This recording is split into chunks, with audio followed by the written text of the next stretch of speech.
প্রিয় শিক্ষার্থীবৃন্দ, আসসালামু আলাইকুম ওয়া রাহমাতুল্লাহ ওয়া বারাকাতুহু। আজকে তোমাদের সামনে আবারও নতুন একটি প্রবলেম নিয়ে উপস্থিত হলাম। আশা করছি শুরু থেকে শেষ পর্যন্ত ভিডিওটি দেখবে। তবে আজকে একটা শর্ট ভিডিও হবে, কারণ হচ্ছে বিস্তারিত গত ক্লাসে আমি পেব্যাক পিরিয়ড সম্পর্কে বলেছিলাম, যার কারণে পেব্যাক নিয়ে আজকে আর কোনো কথা বলবো না।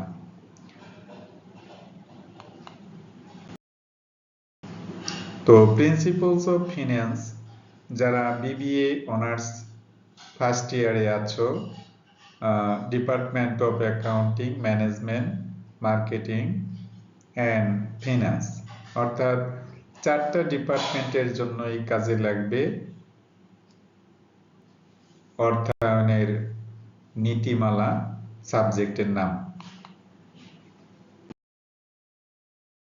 যারা এইচএসসিতে আছো তাদেরও এই অধ্যায়টি আছে, ফিন্যান্স অ্যান্ড ব্যাংকিং। ফিন্যান্স প্রথম পার্টে চ্যাপ্টারটার নাম হচ্ছে ক্যাপিটাল বাজেটিং। যারা বাংলা ভার্সনে আছো তাদের জন্য কাজে লাগবে, এবং যারা ইংরেজি ভার্সনে আছো তাদের জন্য কাজে লাগবে।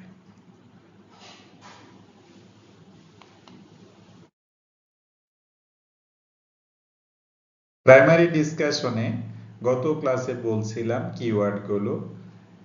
এই অধ্যায়ে করতে গেলে যে পরিমাণ টাকা আমরা বিনিয়োগ করেছি সেই বিনিয়োজিত অর্থকে এনসিও বলা হয়, অর্থাৎ নেট ক্যাশ আউটলে। আর যে পরিমাণ টাকা আমরা প্রতি বছর রিটার্ন পাবো সেটা হচ্ছে NCB, net cash benefit. But এই নেট ক্যাশ বেনিফিটের মধ্যে অনেকগুলো বিষয় আছে যা আমরা পরবর্তীতে ইনশাল্লাহ আলোচনা করব।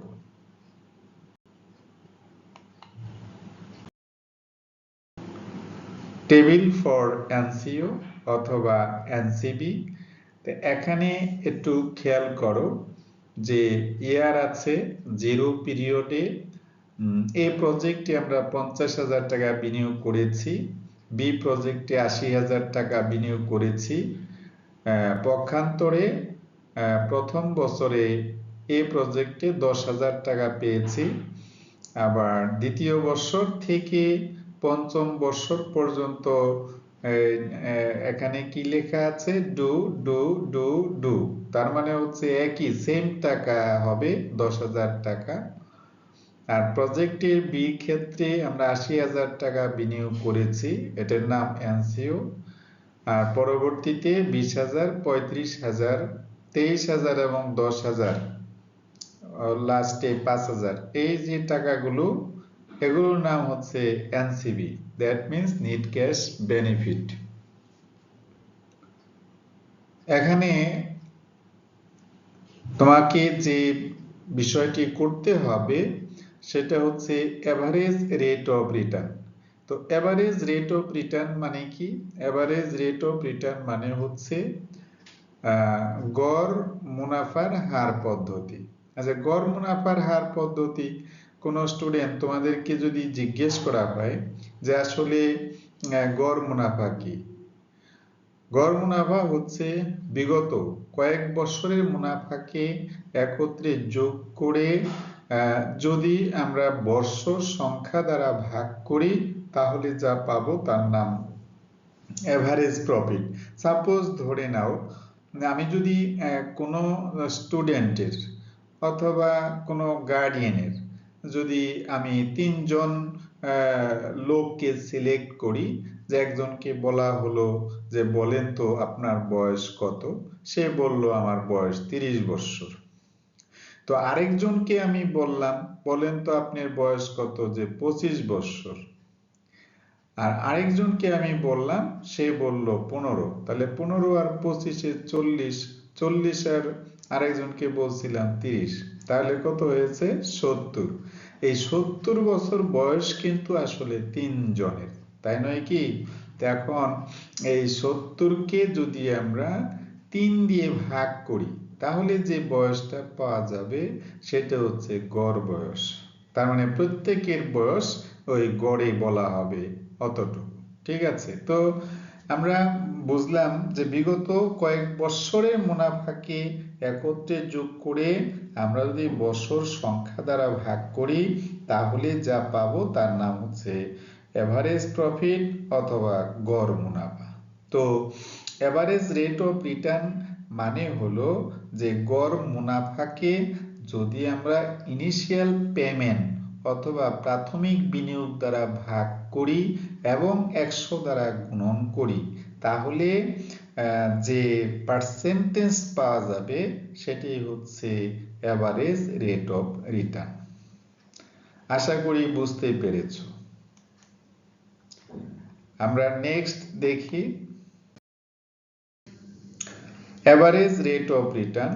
খেয়াল করো, average rate of return project এর ক্ষেত্রে এই যে সংক্ষিপ্ত লিখেছি এ আর আর, এলো এ আর আর, এভারেজ রেট অফ রিটার্ন অথবা কেউ কেউ বলে অ্যাকাউন্টিং রেট অফ রিটার্ন। আসলে দুইটা জিনিসই সেম।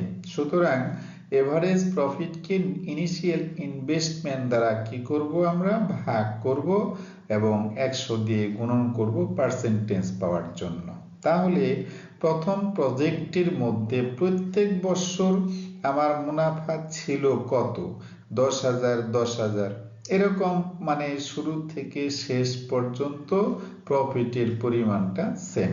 তো এই প্রফিটকে যদি আমরা 5 দিয়ে ভাগ করি তাহলে আমার কত আসবে, 50,000 টাকাকে 5 দিয়ে ভাগ করলে 10,000 টাকায় আসবে। সুতরাং ওই 10,000 টাকাকে যদি ইনিশিয়াল ইনভেস্টমেন্ট অর্থাৎ 50,000 টাকা দিয়ে ভাগ করি এবং 100 দিয়ে গুণন করি তাহলে আসে 20%। অর্থাৎ ওই প্রথম যে আমার প্রকল্প আছে সেই প্রথম প্রকল্পের জন্য আমার লাভের পরিমাণ কত আসতেছে, 20%। ঠিক আছে, আশা করি বুঝতে পেরেছো। নেক্সট দেখো, প্রজেক্ট বির ক্ষেত্রে এভারেজ রেট অফ রিটার্ন আমরা করব একইভাবে প্রজেক্ট এতে যেভাবে করা হয়েছে। এআরআর মানে হচ্ছে অ্যাকাউন্টিং রেট অফ রিটার্ন অথবা এভারেজ রেট অফ রিটার্ন। তো এভারেজ রেট অফ রিটার্ন এর যে সূত্রটা আছে সেটা হচ্ছে এভারেজ প্রফিট। এই তো এভারেজ প্রফিট। তো এভারেজ প্রফিট আমরা কিভাবে পেয়েছি খেয়াল করো,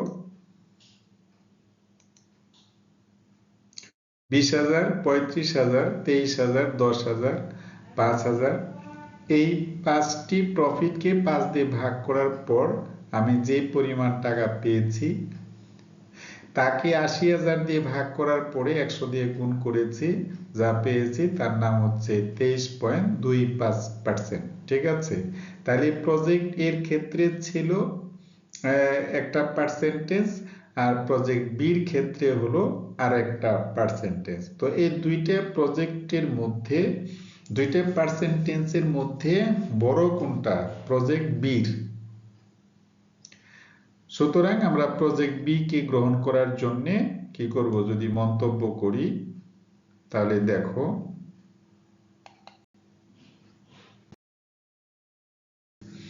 কমেন্ট,